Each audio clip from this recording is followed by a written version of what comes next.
यार ये दूसरी क्लास, तो मैं इस क्लास के पहले आप लोगों को कुछ बातें क्लियर करना चाहता हूँ। देखो, मैंने जीके का आप लोगों को सिलेबस उपलब्ध करवा दिया था। जितना भी ये उपलब्ध, मतलब जितने दायरे के अंदर आप लोगों से पूछे जा सकते हैं प्रश्न, वो मैंने सारा एक एक करके एक एक टॉपिक आपके डिस्कस कर लिया गया था आप लोगों से। अब आएगा हमारा धर्म संबंधित की रिटन पेपर में धर्म संबंधित प्रश्न कितने या कहाँ तक कहाँ किन किन ग्रंथों से पूछे जाते हैं, तो ये बात भी मैं आप लोगों को उपलब्ध करवा दूंगा 1 से 2 दिन में। थोड़ा मेरा कार्य चल रहा है, मैं ये सोच रहा हूँ कि कुछ रह ना जाए।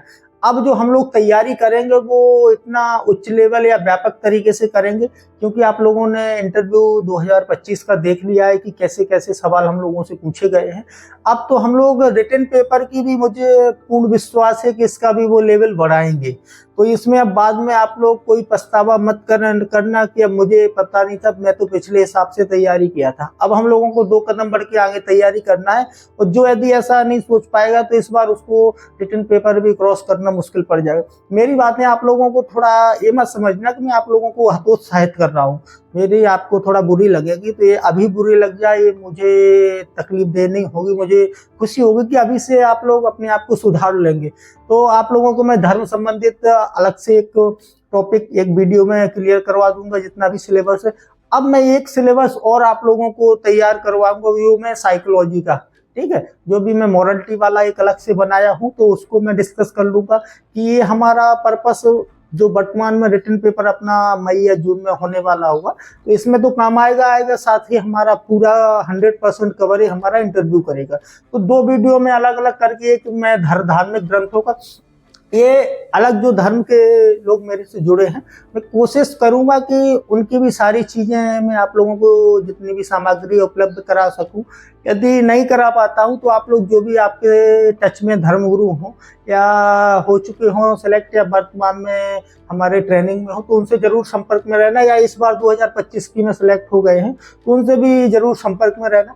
अब हम लोग, मैं एक आप लोगों को बात तो और समझा दूं, जो भी हमारे छात्र मेरे से इंटरव्यू की तैयारी किए थे, वो अपना अकाउंट चेक कर लेना। मैंने उन लोगों को पेमेंट वापस कर दिया है, तो उसी अकाउंट में किया है जिससे उन लोगों ने हमको किया था। अब आते हैं हम लोग अपने मुद्दे पे। आप लोग एक बात और मेरी ध्यान से, बिल्कुल किसी भी मेरी साइको का मुद्दा आपको पढ़ाता हूं तो आपको उससे बचना नहीं है। एक तो मेरे साथी ने बहुत अच्छा प्रयास किया है, वो बिल्कुल बधाई के पात्र। देखो, मैंने बोला था आप जब तक प्रयास नहीं करेंगे आप चीजों को समझ नहीं पाएंगे। उसने जैसा भी प्रयास करेगा वो उसका वैसा प्रयास जिंदगी भर याद रखे मतलब रह जाएगा उसके दिमाग में। हालांकि ठीक है, उसका प्रयास मतलब सही दिशा में नहीं था, तो उसको अब मैं करवाए दे रहा हूँ कि सही दिशा क्या थी। साइकोलॉजी में वो सामने वाला कोई स्थिति देता है, तो आर्मी में एक नियम होता है। आर्मी का मैं, हम लोग पहले भारतीय सेना को केंद्र में रखकर बात कर लेते हैं, तो उसका एक नियम होता है कि आप लोग किसी भी परिस्थिति से बचेंगे नहीं। ये बिल्कुल याद, आपको बिल्कुल हिम्मत के साथ, साहस के साथ उस स्थिति का सामना करना है, और ऐसे समाधान ढूंढना है कि लगे कि आप लोग वास्तव में धर्मगुरु बनने लायक हैं। वो आपसे बेहतर समाधान कोई नहीं ढूंढ सकता है। जो आपने यदि उनको के सामने उपलब्ध करवा दिए हैं, वो प्रस्तुत कर दिए, तो उनको लगे कि हाँ, अब इससे आगे कोई ऐसा समाधान नहीं हो सकता जो इस परिस्थिति में कोई हम लोगों के साथ सामने प्रस्तुत कर सकता था। ये बात याद रखना है। किसी भी परिस्थिति में यदि आप बचेंगे तो समझ लो फिर आप उस योग्य हुए नहीं हैं, आपको और अभी तैयारी करने की जरूरत है। और जिसने साथी ने भी कमेंट में प्रयास किया है, बहुत बधाई आपको। यदि इस बार फॉर्म डालेंगे तो मैं ऐसी प्रयास आपको करना है, और लास्ट में आप मेरे से संपर्क जरूर करना। जब आपका 2000 इसमें पेपर सारा यदि मेडिकल और फिजिकल आप फिट हो जाते हैं, तो मैं आपकी गारंटी जरूर ले सकता हूं कि आप धर्मगुरु बन जाएंगे। क्योंकि सर में और ये सारी चीजें रखना नहीं। अपने आप को मैं एक और बताऊं ना, संस्कृति जो मुझे पता है ये बात, कि जहां 12 से 15 सेकंड में आप लोगों को वो सारी फीलिंग आ जाती है कि हम लोग धर्मगुरु बन चुके हैं, हमारे गार्ड आसपास 2 लगे हुए हैं, हम 500-700 सैनिकों का प्रतिनिधित्व कर रहे हैं। ये 15 से 12 सेकंड में जो फीलिंग आपको दिलवा दी जाती है, तो मैं 15 से 20 मिनट में जो आपको वीडियो में पूरा सारा एक्सप्लेन करता हूँ, तो ये पढ़ाना आप मेरे लिए तो बहुत एक चुनौतीपूर्ण है कि आप ये 15 से 20 मिनट कैसे देखेंगे मेरी पूरी वीडियो। तो ठीक है, कोई बात नहीं। आप लोग अधिकतर लोग वीडियो शो नहीं करते हैं, फिर बाद में जैसे ही आप फिजिकल मेडिकल फिट हो जाते हैं फिर घबराते हैं। फिर मेरे पास सबसे ज्यादा मुझे इस बार समस्या, जब मैं जबलपुर इंटरव्यू पढ़ाने गया तो अधिकतर नहीं सारे छात्रों में यही थी कि हाँ मैंने कुछ वीडियो तो आपकी देखी थी, इसी वजह से मैं यहाँ आ गया, मुझे कुछ वीडियो नहीं दिखवानी। पता चला मैं वहां जो अपना सिलेबस तैयार करवाया था इंटरव्यू का वो सारे मैं याद नहीं किया था जो मैं पढ़ा चुका था, क्योंकि मुझे विश्वास था कि वो लोग पढ़ चुके हैं।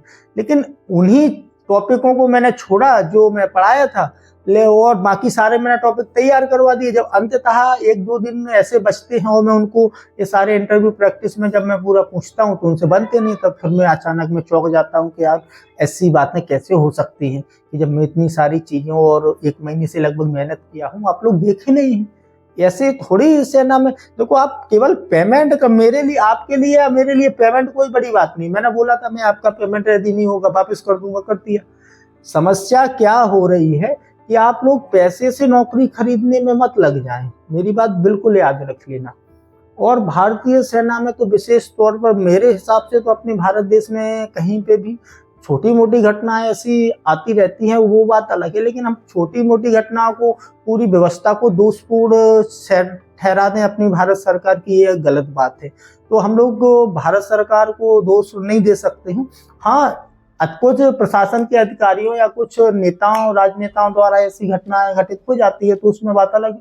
तो आप लोग सोचे कि मुझे पैसा है, नौकरी लग जाए तो ही लगना है, नहीं तो नहीं है, तो ऐसे की भी हमारे यहाँ जरूरत नहीं है।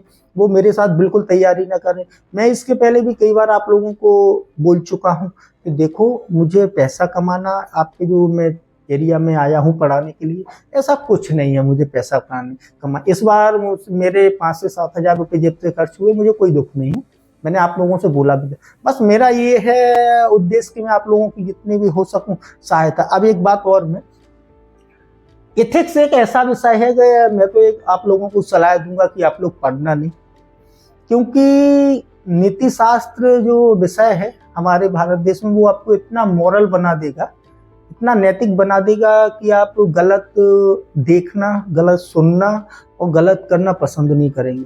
मेरे साथ ये समस्याएं ऐसी होने लगी हैं, तो मैं चाहूँगा कि आप लोगों से ना हो। तो यदि आप लोग जो मॉरलिटी वाला या साइकोलॉजी पढ़ना चाहते हैं तो बड़ा थोड़ा सतर्कता से, ऐसा नहीं कहीं आप लोग ज़्यादा ईमानदार हो जाएं और हमारी स्थिति में पहुंच जाए। मुझे कुछ ऐसा आगे दिखता ही नहीं, मेरे पूरे घर वाले मेरे से परेशान रहते हैं कि ऐसा देश में पहला व्यक्ति है जिसको विकास अपना दिखता ही नहीं कि अपनी मेरा विकास, हम लोग उन्नति करें। बस ये है कि जितना है उतने में खुश हैं, वो अपना पढ़ने में और ये भविष्य का कुछ चिंता रहती नहीं है। ये लगा रहता है कि हमारा देश किस स्थिति में जा रहा है, इस स्थिति में क्या सुधार होनी चाहिए। यही यदि आप लोगों के अंदर एक गुण जागृत हो गया, समझ लेना आपका इंटरव्यू कोई नहीं रोक पाएगा। आप कैसे भी, आप लोगों से कैसा भी इंटरव्यू ले लिया जाए, आप लोग निकाल लेंगे। अब रिटन पेपर का सीधी बात है कि इस बार जो भी धार्मिक ग्रंथों वाले, चाहे किसी भी धर्म के हों, प्रैक्टिकली आगे बढ़ना है। यदि आप प्रैक्टिकली आगे नहीं बढ़ते हैं तो आप मेरी कोई जवाबदेही नहीं रहेगी, इसलिए क्योंकि मैं आप लोगों को कोई सहयोग नहीं कर पाऊंगा।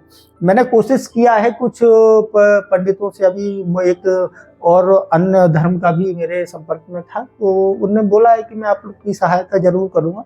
लेकिन एक पंडित जी से भी मेरा संपर्क हुआ है, वो अच्छे ज्ञाता हैं और ऑलराउंडर हैं सभी क्षेत्रों में, तो मैंने उनसे सहयोग मांगा है। तो उन्होंने भी मुझे विश्वास दिया कि जैसे मुझे टाइम मिलता है मैं आप लोग की बिल्कुल भरपूर मदद करूंगा। तो इससे भी आप लोगों को बिल्कुल आवाज आना है। हम लोगों को जो भी हमारा साथी मुझसे कोई भी डाउट क्लियर करना चाहता है तो डिस्क्रिप्शन में मेरा नंबर डला रहता है, आप शाम को 6 से 7 बजे के बीच में कभी भी कॉल कर सकते हैं, अपने डाउट क्लियर कर सकते हैं।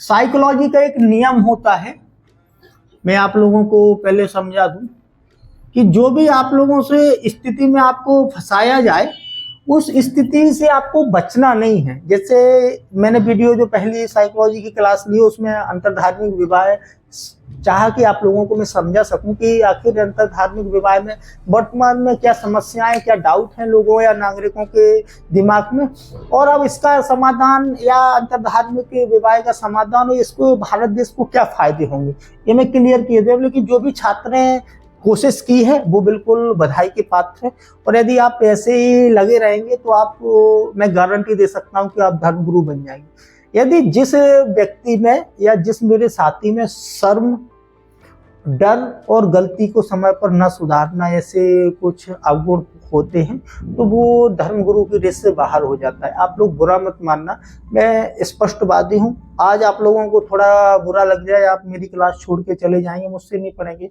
उससे मुझे कुछ नहीं, लेकिन मुझे ये दुख जरूर जिंदगी भर सताता रहेगा कि मैंने आप लोगों से सच्चाई छुपाई, और उसी सच्चाई का छुपाने का नतीजा ये है कि आज आप जो आपका टारगेट था या लक्ष्य था, उससे आप दूर हैं। आप ऐसी कोशिश करेंगे हर मुद्दे पर। पहली बात, जब आप कोशिश नहीं करेंगे, एक बात मैं और समझा दूं, एक ऑक्सफोर्ड यूनिवर्सिटी की मेरे हिसाब से एक रिपोर्ट है कि समय पर गलती न सुधारना। यदि आपको पता है कि समय पर गलती जो मेरे से हुई है, अब इस बार मान लो इसी उदाहरण को लेते हुए कि इंटरव्यू में हम लोगों से पता तो चल ही गया था, क्योंकि जो रिटन पेपर में साइकोलॉजी के प्रश्न पूछे गए थे, तो इससे अनुमान तो लग गया था कि इंटरव्यू भी कितना खतरनाक होने वाला है। तो यदि इन चीज़ों को हमको जानकारी होती है, भी हम लोग अपने आप को उस रास्ते में नहीं ढाल पाते हैं और फिर बाद में हम लोग बाहर हो जाते हैं, सफल नहीं हो पाते हैं, तो उसका आप 1-2 दिन विलाप करके या दुख मना के थोड़ी होने वाला है। यदि आप समय पर अपनी गलती को नहीं सुधारते हैं, ठीक है, और फिर उस गलती का परिणाम, जब आप जैसे एक बार गलती का परिणाम आ गया, वो कुछ नहीं है, क्योंकि वो अचानक में हुई गलती है, हम लोगों को जानकारी नहीं थी। लेकिन अब आपको पता है गलती, और फिर भी नहीं सुधारते हैं, फिर जब उसका दूसरा परिणाम आता है ना, वो इक्वल रहता है शादी टूटने के दर्द के बराबर। ये बिल्कुल बात सही है। जो लोग ऐसी समस्याओं का, चुनौतियों का सामना कर चुके हैं, उनको इस दर्द का जरूर अनुभव हुआ होगा, एहसास हुआ होगा कि जब व्यक्ति की किसी की शादी होती है, किसी उनके आपस में एक दूसरे की अंडरस्टैंडिंग नहीं चल पाती है, कोई ऐसा कारण हो जाता है जिससे कोई दंपत्ति अलग अलग होता है, तो उस समय जो या बच्चा मान लेते हैं, जो दर्द होता है ना कि बच्चे के भविष्य का, वो अपने एक साथी के जाने का, मान लो टूटना नहीं है सॉरी, या हम लोग मान लेते हैं कि कोई बिछड़ गया है बीच में दंपत्ति, कोई मतलब अचानक उसकी एक्सीडेंटली मृत्यु हो जाती है, तो जो उसके जीवन में दुख होता है, वही दूसरा गलती का, जो हम लोग समय से गलती जानते हुए नहीं सुधारे और फिर दोबारा से वही परिणाम आता है, तो बराबर इसके होता है दुख। तो ये हम लोगों को बिल्कुल गलती नहीं है, ये बिल्कुल रिसर्च है, 100% सही है इसका। ऐसे ही हम लोग अब जो अपनी गलती जान चुके हैं, उनको बिल्कुल हमको दोहराना नहीं है और सुधारना है। अब जो हमारा कमेंट में साथी किया था, बहुत अच्छा प्रयास था, लेकिन आप लोग ये बात याद रखना है कि साइकोलॉजी के किसी प्रश्न में यदि आप लोगों से पूछा जाता है, तो वो आखिर पूछा क्यों जाता है, ये आपको जरूर उसको सोचना है। आप जो स्थितियां होती हैं साइकोलॉजी में, उस स्थितियों का आपको साहस से सामना करना है।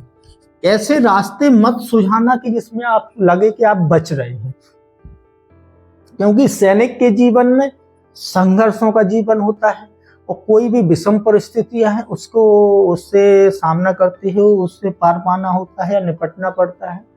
तो ये चीज याद रखना कि आप लोग ऐसा ना लगे कि कोई भी साइको की स्थिति से मतलब बच रहे हैं, वो ऐसा कोई रास्ता सुझा रहे हैं मतलब जिससे आप अपनी जवाबदेही से हट रहे हैं। आपको ऐसा समाधान या आप उस स्थिति का सामना नहीं कर सकते हैं, तो अभी हमारे भारत देश में बहुत बड़ी चुनौतियां बनी हुई हैं।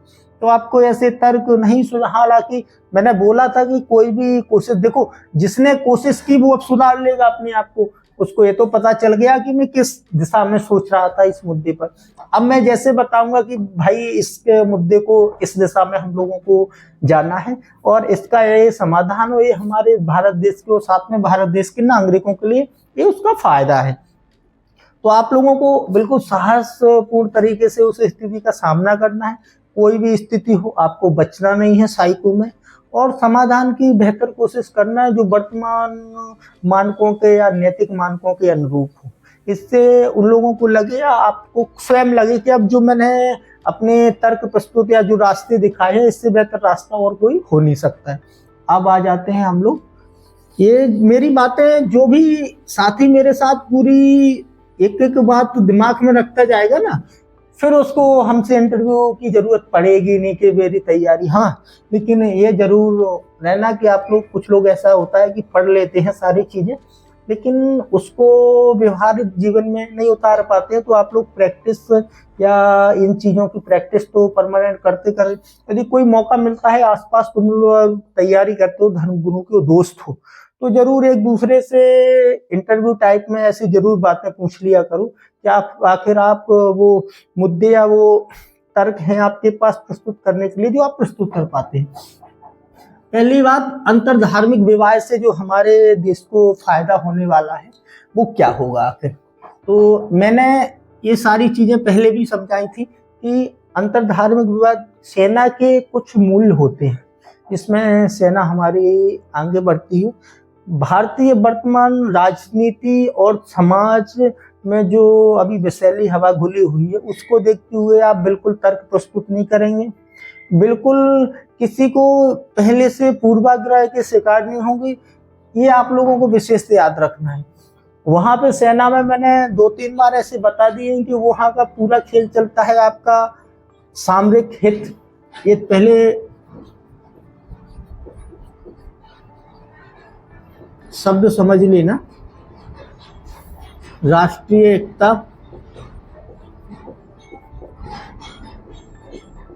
ठीक है, अखंडता और सर्वधर्म समभाव। ये सारी चीजें हमारे भारतीय सेना में इन्हीं मूल्यों की जरूरत रहती है। अब धीरे धीरे इन्हीं, ये मतलब मान लेते हैं कि व्यापक शब्द है, इन्हीं के अंदर अंदर छोटे छोटे ऐसे भाग होते जाएंगे जिसमें सारी छोटी छोटी चीजें आती रहेंगी। तो इन्हीं सारी चीजों को हम लोगों को केंद्र में रखकर अब हम कैसे ऐसे अपना व्यवहार करें, कैसे अपने जो सैनिकों का है वो प्रतिनिधित्व करें जिसमें उनमें राष्ट्रीय एकता की भावना रह सके, हमारा पूरा एक एक क्षेत्र अखंड बना रहे, कोई खंडित होने की भावना किसी में या किसी सैनिक में या किसी क्षेत्र के लोगों में जागृत ना हो। सभी धर्मों को लोग नहीं, विशेषतर सेना, लोग तो अब कितने देख पा रहे हैं वो तो अभी ऐसा कोई डाटा है नहीं है। एक डाटा आया था कि हमारे यहाँ सबसे ज्यादा ऐसी सरकार को पसंद कर रहे हैं जो सरकार लगभग 57% ऐसी कोई डाटा था हमारे यहाँ पे जो विशेषतर अल्पसंख्यकों पर अत्याचार करे, ऐसी उनको सरकार की जरूरत है। 66% या 65% ऐसे लोग बाग चाहते थे कि उनको तानाशाही की सरकार की जरूरत है, वो चाहते हैं कि भारत देश में तानाशाही सरकार आ जाए। ऐसे 65% लोग हैं, मतलब 50% से भी ज्यादा हमारे भारत देश में चाह रहे हैं लोग कि तानाशाही सरकार हो। लेकिन उनका एक और था कि लेकिन भाई चुनाव होना चाहिए, तानाशाही सरकार जरूर हो, हम आपको चुनेंगे लेकिन चुनाव हो। ऐसा नहीं है कि आप लोग अपना बिना चुनाव के ऐसा करने लगे, तो ऐसा भी नहीं चाहते हमारे भारत, मतलब कितने सभ्य लोग हैं हमारे भारत देश के, ये अंदाजा लगाना बड़ा मुश्किल है।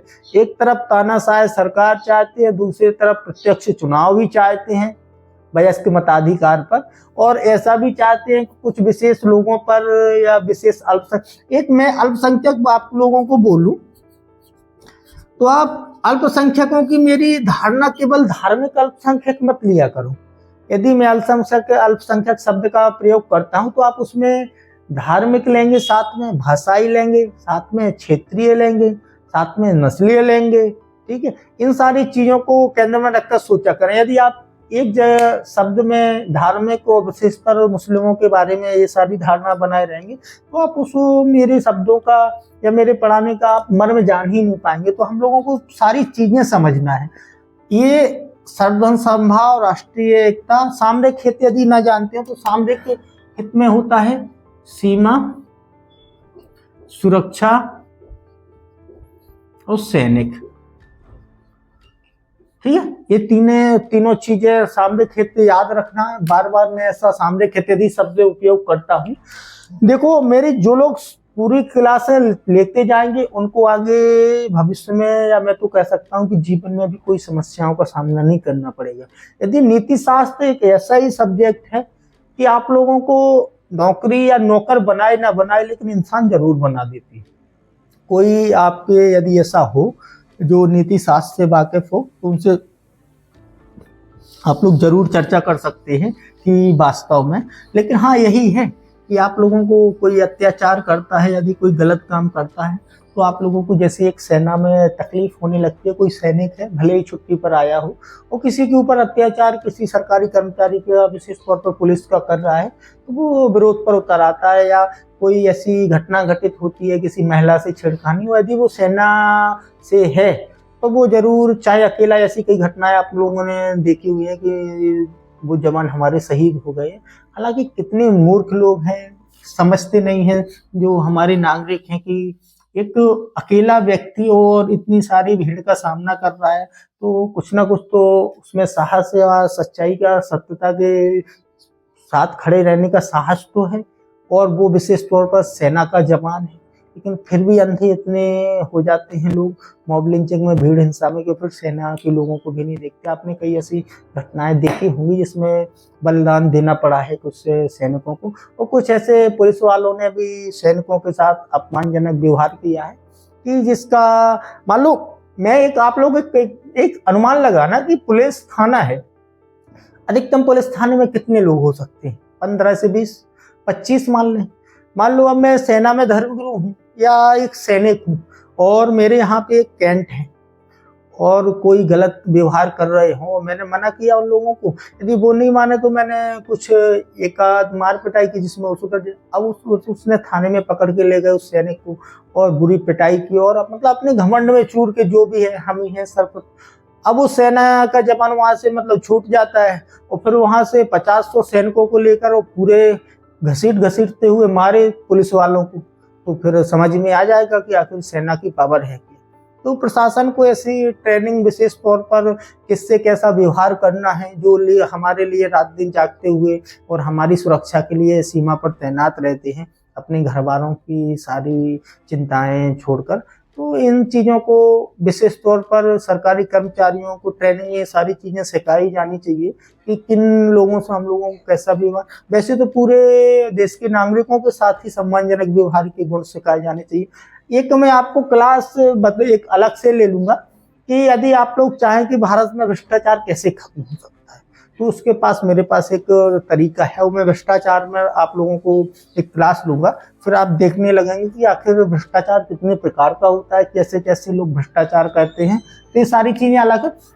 अब यहाँ हमारा पहला जो सकारात्मक पक्ष होगा अंतर धार्मिक विवाह का, वो होगा कि नागरिक अधिकार का संरक्षण।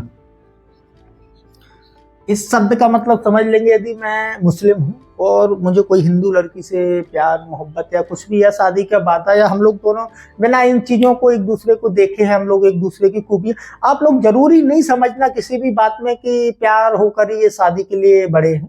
मान लो मुझे उसकी कुछ ऐसी पढ़ाई वाली चीजें ऐसी हम लोगों की एक लाइन में है, प्यार नहीं है तो भी शादी हो जाती है। हमारे भारत देश में आप लोगों ने कई ऐसे उदाहरण देखे होंगे। तो आप तो हर बात में मैंने बोला कि एक संकीर्ण या सीमित सोच नहीं रखना है। मान लो अब मैं पढ़ाता हूँ, कोई एक लड़की मुस्लिम होती, मैं हिंदू हूँ, वो मुस्लिम होती, अब वो भी धर्मगुरुओं को ऐसा साइक्लो स्पेशलिस्ट होती है, वो भी धर्मगुरु जो भी मौलवी हैं या सिख है, पादरी जो ग्रंथी है, इनको जो पढ़ाती हूँ। अब हम लोगों की सोच और एक जो हमारा रोजगार का एरिया वो एक ही था, तो हम लोग मतलब शादी करने के लिए प्रस्ताव या सोच सकते थे। तो इसका ये जरूरी थोड़ी है कि हमने प्यार ही किया या हमने धोखे साथ लफ्ज आदि किया, तो ये चीजें नहीं है। अब नागरिक अधिकारों का संरक्षण, यदि हम अपनी स्वतंत्रता से कोई निर्णय ले पाते हैं और किसी भी देश का स्वस्थ और आधुनिक लोकतंत्र, और अभी वर्तमान में आप लोगों ने कई ऐसे शब्द सुने होंगे कि विश्व में हमारा सबसे बड़ा लोकतंत्र है।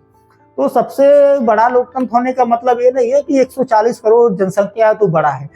कुछ लोकतंत्र के पैमाने होते हैं। मैं एक एक शब्द आप लोगों को सारे सिखा दूंगा। आप केवल क्लास में मैंने बताया कि आप लोग 15 से 20, 25, 30 मिनट जितना भी मेरी क्लास हो, जो भी क्लास होगी इतना टाइम जरूर लगता है, क्योंकि साइकोलॉजी कोई 15 से 20 सेकंड वाली रील्स में खत्म नहीं होती। और जो रील्स के उसमें अभी फंस रहे हैं उनको या तो अपना जीवन त्यागना पड़ रहा है, या अपने परिवार से दूर हो रहे हैं, या कोई आर्थिक नुकसान हो रहा है, ये सारी चीजें चल रही हैं। तो वो फिर हम लोगों का एक अलग विषय है। अभी हम लोग अपने मुद्दे पर आते हैं। यदि जिस देश की सरकार आपके नागरिकों की अधिकारों का संरक्षण करती है, उनको स्वतंत्रता रहती है, आप लोग वहां अंदाजा लगा सकते हैं कि आपके यहाँ का लोकतंत्र अच्छी दिशा में बढ़ रहा है। तो यदि मैं मुस्लिम हूँ और मैं हिंदू लड़की से शादी करता हूँ, तो मुझे विश्वास है कि हमारी जो व्यवस्था है, सुरक्षा व्यवस्था या हमारी सरकार है, वो मेरे को स्वतंत्र रूप से निर्णय लेने के मतलब अधिकार प्रदान किए हो। हमको कोई ऐसी समस्या नहीं हो रही है, ना तो समाज के द्वारा और ना ही किसी प्रशासन के द्वारा, कि जिसमें हम लोग अपनी शादी का निर्णय स्वयं ना ले पाए। तो ये अच्छी बात है और इसको जरूर आप लोग याद रखना कि नागरिक अधिकारों का संरक्षण यदि आपको लग जाए कि हो रहा है, तो आप समझ जाना कि हमारा अच्छा उचित कदम है। अब आ जाते हैं कि हमारा दूसरा है कि अंतरधार्मिक विवाह से क्या फायदा और हो सकता है। जब एक दो लोग अलग अलग समूह के, ये अंतरधार्मिक विवाह में आप लोग एक और सीमित सोच नहीं रख लेना है। मान लो मैं हिंदू हूं और मैंने मुस्लिम लड़की से शादी की, तो जरूरी नहीं है कि मैं उसका धर्म परिवर्तन करवाऊंगा। ऐसा भी हो सकता है कि भाई वो अपने धर्म को मानते हुए, मैं अपने धर्म को मानते हुए, दोनों धर्मों का एक दूसरे लोग अपने एक सर्वधर्म संभाव की ये छोटी छोटी परिभाषाएं मैं आप लोगों को अलग से समझाऊंगा, वो बात अलग है। और सम्मान के साथ हम लोग रह सकते हैं। तो एक दूसरे की मान्यताएं, नियम, रीति रिवाज, इन दोनों से हम लोगों को वाकिफ होने का या मतलब समय मिलेगा, या हम लोग वाकिफ हो पाएंगे। तो अपने जो समाज इन सारी चीजों के, दूसरे धर्म की अच्छाइयों से दूर है, तो उसको भी दूसरे धर्म की अच्छाइयाँ, जैसे मुझे है, मैं सारे धर्मों को जानता हूँ, सबको पढ़ता हूँ, वो सारी की चीजें मुझे अच्छा ही पता है। वर्तमान में देखो, धर्म मैंने बताया कि धर्म कोई बुरा होता ही नहीं है। धर्म को मानने वाले क्या कैसे लोग हैं उस समय पे, वो बुरा बना देते हैं। अभी वर्तमान में आप लोगों को लगता हो कि कई मुस्लिम सोचते हो कि हिंदू धर्म बुरा है। हिंदू धर्म की जितनी आजादी तो किसी धर्म में है ही नहीं है। अन्य धर्मों में तो ऐसी कोई पाबंदियां हैं कि आप यदि ऐसा नहीं करते हैं तो आपको ऐसे, या मतलब एज ए मुस्लिम या ग्रंथी होने में शंकाएं होती हैं, आप वो धर्म नहीं ऐसे उसके नियम कानून। लेकिन हिंदू धर्म तो ऐसा है कि उसमें कोई आप नियम पालन ही ना करो। ऐसे मान लो मेरे ऊपर उदाहरण ले लो कि मैं मान लो पूजा पाठ नहीं करता हूँ या ना जिंदगी में करूंगा, तो मुझे कोई ऐसा हिंदू संगठन या नहीं आके कोई हमारे घर वाले कि भाई आप हिंदू से मतलब निष्कासित किए जाते हैं क्योंकि आप पूजा पाठ नहीं करते। तो यही तो स्वतंत्रता है। यदि आपको कट्टरता हटानी है देश में, आप जितनी भी आपको स्वतंत्रता प्रदान की जाएगी, आप उतने ही तो पहली बात तो अब एक दूसरे की संस्कृति समझने का अवसर,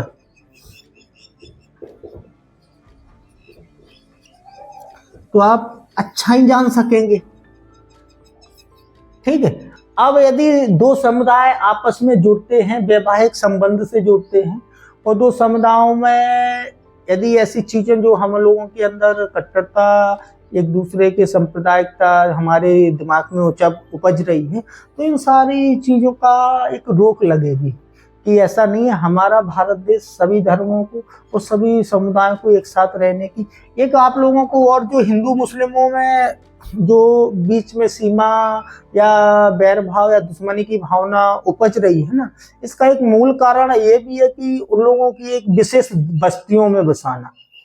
ये दिमाग में रखना कि जो हम लोगों को भेदभाव की भावना उपजी है, चाहे हिंदुओं में, जातियों में देख लें, तो उनका विशेष कारण यही रहा कि उनको एक अलग बस्तियों में बसाना, इससे भेदभाव ज्यादा से ज्यादा उपजा है। ऐसे ही अंतर धार्मिक जो भेदभाव उपजा है, उसका केवल यही कारण है कि उनको एक विशेष रूप से, मतलब अब आप लोग ये मान लें कि 4 हिंदू है, एक मुस्लिम है, फिर 8 हिंदुओं का घर में, फिर एक ईसाई का है, फिर एक सिख का है, तो इसमें आप फिर देखना कि कैसे भेदभाव की या बैरभाव की भावना कैसे उपज, बिल्कुल नहीं उपज सकती। यदि कहीं 100 का एक मुस्लिमों का मोहल्ला है, 100 का एक हिंदुओं का है, तो इनमें आपस में देखो कुछ संकीर्ण मानसिकता वाले अपने आप को नेता घोषित करेंगे, क्योंकि उनको फायदा है उन चीजों से। वो चुनाव, उनको ना तो कोई मेहनत करनी है, ना उनको कोई देश हित से या देशभक्ति से कोई मतलब नहीं। यदि ये जो भी आप सोशल मीडिया से जुड़े हो, ये लंबी लंबी बातें करते हो, तो बिल्कुल सबसे पहले उन्हीं को देख के दिमाग में सोच लेना है कि ना तो इनको देशभक्ति से ना इनको देश हित से कोई फायदा नहीं। हमारे यहाँ देश में आप अशांति पैदा करेंगे, इसमें देश हित कहाँ से हो जाएगा भाई, हमारा देश कहाँ से विकास कर लेगा ऐसी चीजों से। तो ये देखना, तो यदि संस्कृति को समझने का अवसर तो मिलेगा, सांप्रदायिकता कम होगी, मतलब सर्वधर्म समभाव।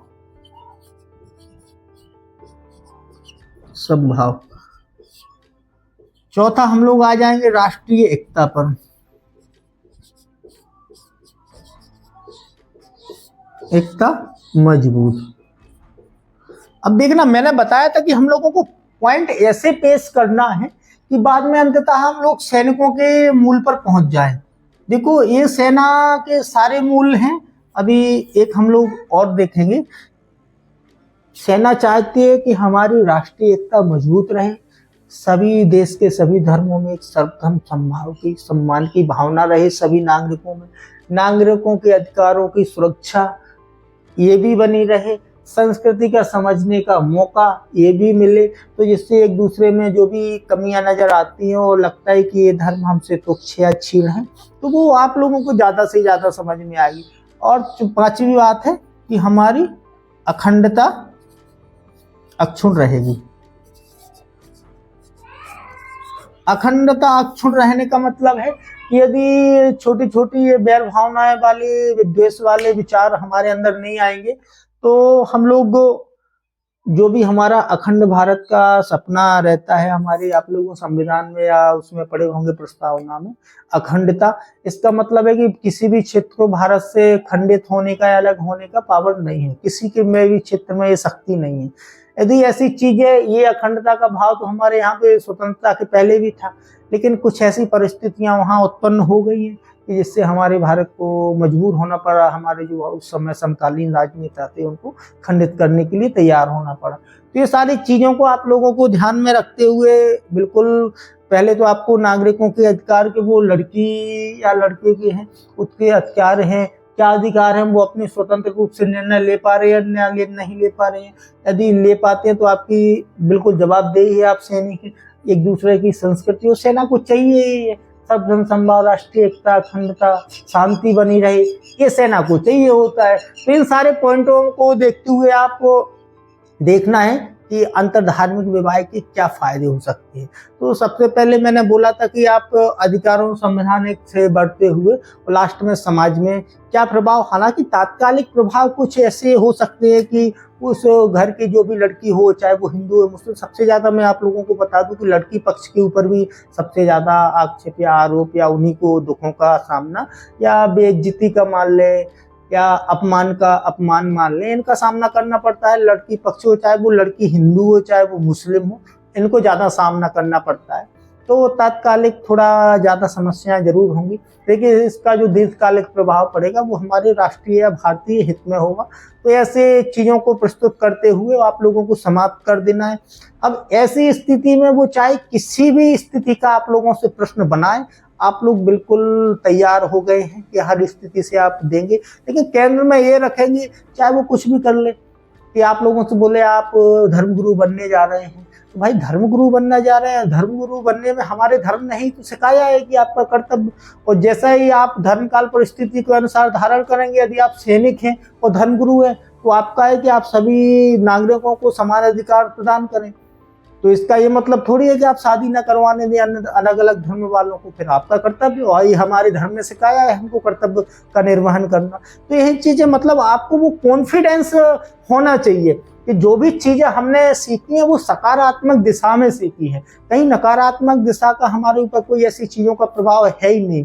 मैं वो सारे मूल्यों को ग्रहण करता हूँ या धारण करता हूँ जो हमारे राष्ट्र के हित में हो। तो ये सारी चीजों को आपको बिल्कुल दिमाग में केंद्र में रखकर बातें आगे बढ़नी है, और जो भी मेरी सारी कक्षाएं लेते चलेगा, तो मैंने जो वादा किया है कि आप लोगों को इंटरव्यू की तैयारी मेरे से करने की जरूरत नहीं पड़ेगी, वही आएगा जो मेरी कक्षाओं को पूर्ण रूप से फॉलो नहीं करेगा।